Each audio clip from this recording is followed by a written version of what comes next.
우리 후보자님께서 다시 한번 제가 여쭤볼게요. 전관예우가 지금 대한민국에 존재한다 이렇게 생각을 하십니까? 전관예우가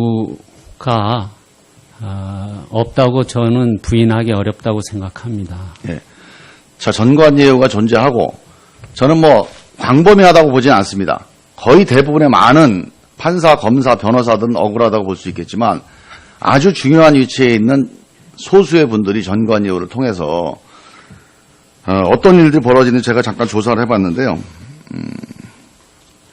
뭐 구체적인 실명은 제가 빼고 한 대법관이 퇴임 후에 4년 동안 60억 원의 소득을 올렸습니다.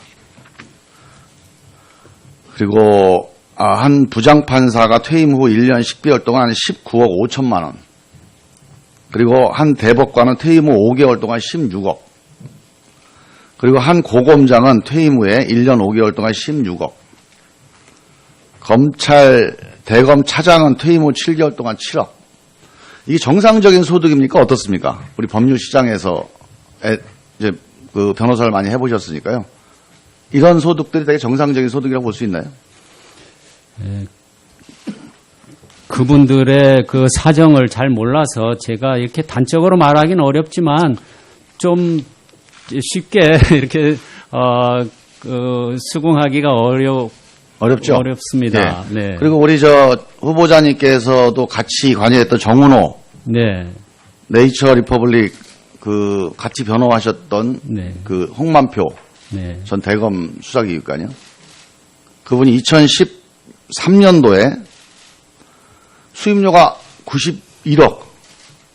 근데 나중에 검찰 조사해 보니까 130억으로 밝혀졌어요. 이런 게 가능한 건가요? 어떻습니까? 그런 것이 국민들로부터 사법 불신을 받는 큰 요인이 아닐까 그런 생각을 합니다. 실제로 이런 게 뭐 몇 사람의 소득 문제만이 아니고요. 판결 결과에서 나타나는데 보석 사건의 수임의 경우를 보면 일반 변호사는 1인당 0.8건, 1건이 안 됩니다. 1년에. 전관 변호사는 12건. 그다음에 이제 우리 대법원의 심리 불속행, 기각률. 일반 변호사는 64%가 기각입니다. 전관 변호사는 6.6%만 기각입니다. 이 전관 변호사의 도장이 말을 하고 있다고 볼 수 있는 거죠. 자, 이런 현실에 대해서 우리 이제 대법관이 되시면 후보자로서 이런 전관예우, 유전무죄, 무전유죄 현실을 해결하기 위해서 어떤 각오를 갖고 계신지 한 말씀 좀 부탁드립니다. 예. 방금 김종인 위원님께서 말씀하신 것처럼 사법불신의 요인에 많은 것들이 있겠지만은 그 가운데 전관예우의 의혹이 자리 잡고 있다는 데에 동감을 하고 있습니다. 그래서 이런 부분들은 이제 우리가 적극적으로 타파를 해야 할 것으로 생각을 합니다. 그리고 그런 상고심에 관한 여러 가지도 만일 제가 국회의 동의를 받아서 대법관에 임명이 된다면은 그러한 부분 제도적으로 개선을 할 수 있는 부분에 관해서는 적극적인 의견을 개진하도록 하겠습니다. 예. 그다음에 두 번째는 저는 사법민주화가 또 중요한 우리 사법부의 숙제라고 생각을 합니다. 그 사법민주화 문제에서 정치 권력으로부터의 어떤 영향 혹은 개입은 지금은 그렇게 큰 문제가 되지 않는다고 보고 문제는 사법부 내의 관료주의 이게 법관들의 소신과 또 소신 있는 판결을 흔들고 영향을 미치고 있는 이 문제를 어떻게 해결할 거냐. 지금 제왕적 대법원장이라는 말이 여러 번 나왔습니다. 그리고 법원 행정처가 문제가 있다는 얘기가 여러 번 나왔거든요. 그러니까 이런 문제를 어떻게 해결할 거냐 이게 제일 중요한 문제라고 보는데 이번에 블랙리스트 사건 잘 아시죠? 이 블랙리스트 사건의 지금 결국 최종적인 쟁점은 저는 이거라고 봐요. 지금 법원 행정처에 블랙리스트가 있었다 이런 얘기를 누군가 들었어요. 그래서 그걸 조사하자고 하는 겁니다. 그걸 조사했더니 없었다고 하는 거예요. 근데 컴퓨터에다가 그걸 입력을 시켜놨다 삭제해서 없게 보일 수도 있는 거거든요. 그러니까 많은 일반 법관들이 그 컴퓨터를 전문적으로 조사를 해보자고 얘기를 하는 겁니다. 대법원장은 조사할 필요가 없다고 얘기를 하고 있어요. 이게 만약에 우리가 박정하 후보자님이 이제 재판관이라고 생각하시고 원고 피고가 이 주장을 하는 겁니다. 한쪽은 자 컴퓨터 조사해봤습니다. 근데 아무것도 없습니다. 이렇게 얘기를 해요. 다른 쪽은 그거 전문가들한테 조사해서 그거 삭제한 것까지 확인해야 됩니다. 이렇게 주장을 합니다. 어떤 주장이 맞다고 판단하시겠습니까? 지금 여러 가지 정황을 다 살펴야 된다고 생각합니다. 제가 지금 알고 있는 네. 정황의 핵심은 이겁니다. 전문가들에게 검증하지는 않았어요. 자, 그러면 전문가들 검증을 시켜봅시다. 이런 제안을 하는 일방의 주장에 대해서 맞다고 보시겠습니까?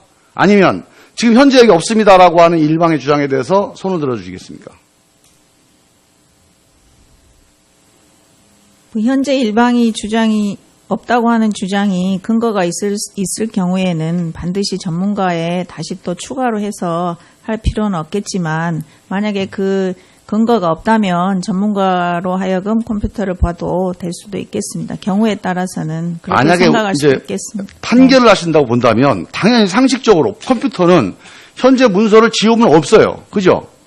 그러면 이게 삭제됐는지는 전문가한테 의뢰를 해야 알 수 있는 겁니다. 근데 그 절차를 지금 안 밟고 있는 거거든요. 이 신뢰가 지금 회복이 안 되고 있는 겁니다. 그러니까 이런 지금 우리 사법부와 법원행정처의 이 사법행정 또는 관료주의에 대해서 대법관으로서 대법관 회의에 들어가셔서 대법원장에게 정당하게 문제제기도 하고 함께 논쟁을 해야 될 자리가 대법관이거든요. 지금 대법관 회의가 정상적으로 운영된다고 생각을 하십니까?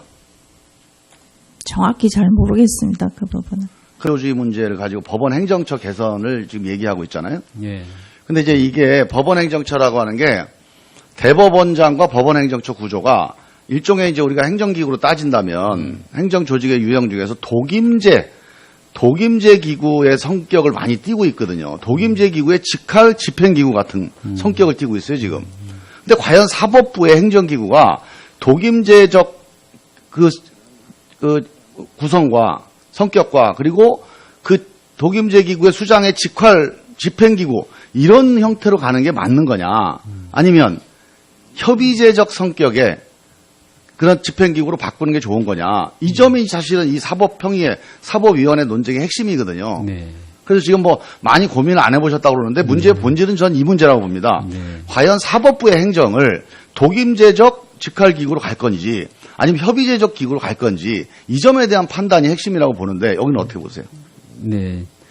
지금 그 말씀은 옳으신 얘기라고 생각합니다. 왜냐하면 법관이 각자 독립된 기관이기 때문에 독임제형으로서 말하자면 대법원장님을 정점으로 해서 이렇게 계급화되는 이러한 것은 원래 우리 헌법이나 법률이 지향하는 바도 아닙니다. 예, 그러니까 그래서 이건 뭐 검찰 조직이나 경찰 조직, 뭐 국세청 이런 식의 단순 집행 조직은 모를까.